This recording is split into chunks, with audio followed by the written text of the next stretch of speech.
Okay, so here we are, The King in Yellow. Boom. I've seen this book.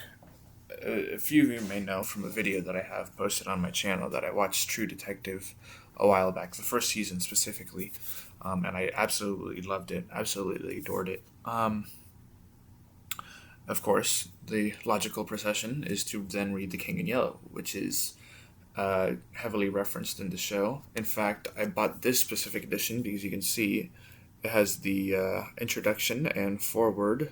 No, introduction by creator. Sorry, I was reading it backwards on the screen. By creator of and writer of True Detective, Nick Pizzolatto. So I had to get this edition, of course, so I could read what the great Nick had to say.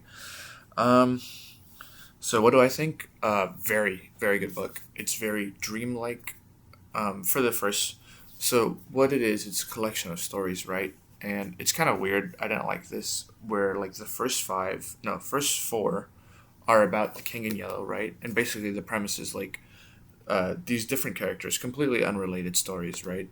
They read the book, not this book, but it's a book called The King in Yellow, right? And after they read it, they go insane, they go mad, right?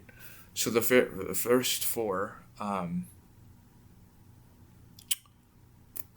the first four books are about that, right? They're about like four completely different stories that that have a main character that read the play and went insane. They have some slight references to the other four books, but not a lot.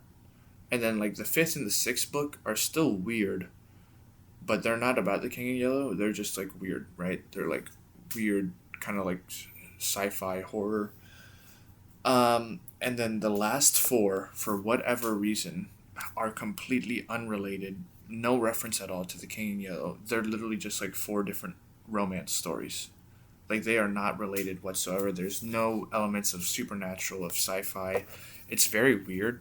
I've looked online, but like nobody knows why that is, why he did that. It's just so odd. Like no reason. Like they could be their own stories. They're freaking nothing to do with the King in Yellow at all. So I guess it's sort of like True Detective. We'll have to kind of ignore those stories and just pretend that only the first six exist. Taking that in mind, really good. If you're a fan of True Detective, you'll definitely love this. Really dreamlike, mysterious. Like whoa, this is odd. Like this is the freaking CARCOSA.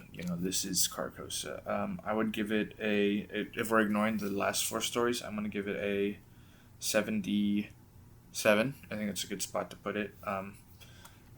Really good. Definitely worth the price. Not a waste of time. If there is an edition that I don't know of that only has the first six stories, then that's probably the better edition. Because once I'm already, once you're that much into the book,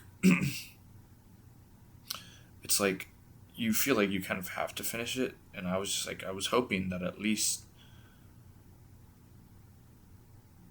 like there would be some kind of mention of the King in Yellow or something supernatural, but there wasn't. So kind of disappointed about that. I was hoping for more King in Yellow stories, but otherwise very good book. Definitely 77. Recommend. Give it a read if you love True Detective or anything like that. Boom, like and subscribe.